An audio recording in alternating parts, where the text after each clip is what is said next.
Ladies and gentlemen, family and friends, scholars and dignitaries, welcome to another episode. Welcome to my world. Hello, friends. So it seems like today, more than ever, the news is bad, very bad, each and every day. In fact, I know quite a few people that have just quit watching the news.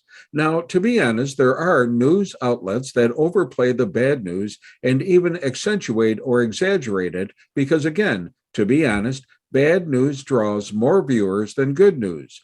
Fear seems to be a better draw than hope, at least for a large segment of the viewing population. In fact, that's why when running for public office, politicians tend to attack their opponents rather than just speak directly to the issues. Negativity is action oriented and draws more viewers. But this is not without an emotional and even mental cost for viewers, and that emotional cost can be overwhelming, especially if you're exposed to it constantly, day in and day out. So the question is, how do we cope? Truly, how do we survive the extent of this constant negativity without falling victim to either chronic pessimism or even responding in an angry and reactive way? Certainly, just the level of political slander alone has many people on the edge of insanity, and add in the high inflation rates, increasing national debt, racial issues, increase in both personal and property crime, the immigration crisis, the riots, unemployment, the pandemic, climate change, and a wide variety of liberal issues sweeping across the nation and the world. It's no wonder that depression, anxiety, and emotional issues seem to be at an all-time high.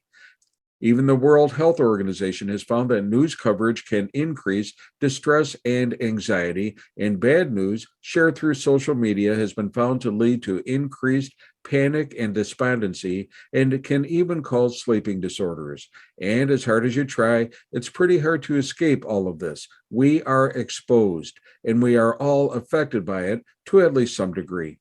Well, experts have given several ideas that can help us cope with this, at least in the short term and hopefully for the long term as well.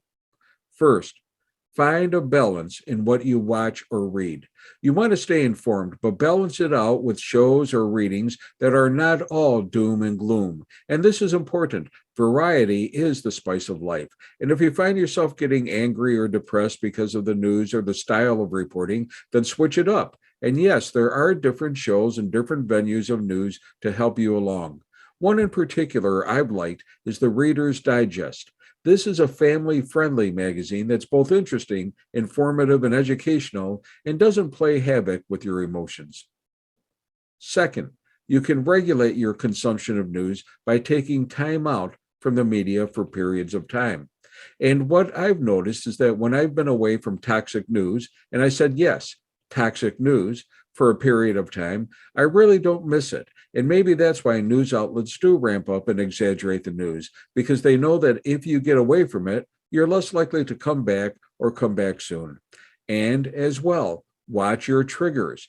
For instance, if you watch the late night news and it affects your sleep, don't watch the late night news or just limit your exposure altogether. Third, take care of yourself, not just for this, but for all negatives that can affect your health. It's important to keep a healthy mind, maintain healthy emotions, and keep a healthy body as both a way to react positively in negative situations and to empower you to work towards building more positive coping mechanisms. And at the very least, as they say, healthy body, healthy mind, healthy spirit. Fourth, be sure to focus on the positives and do so in all areas of your life. Yes, the news is negative and even toxic, but take resolve. For instance, with your family, show gratitude for the positives in your life. Fall back in your faith and the meaning of life. Find new coping ways, exercise, sports, reading or writing, hobbies and vacations, and new positive alternatives.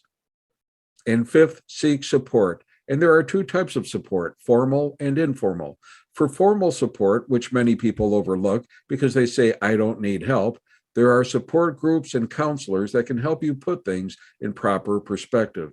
For informal support, meet with other family and friends that can give you some insight or advice or extra support as well, or even find a group of friends who are like-minded and share your worries and burdens. In either case, realize you're not alone. Reach out for support. So, again, yes, the news of the day can be very negative and it can even be toxic to you, and significantly so, especially if you immerse yourself in it day after day. And finding the right balance between being informed by the news media and not becoming overwhelmed by it isn't easy, especially given the number and types of national and global issues we're facing today and the way that that news is either manufactured or shaped, manipulated, and presented.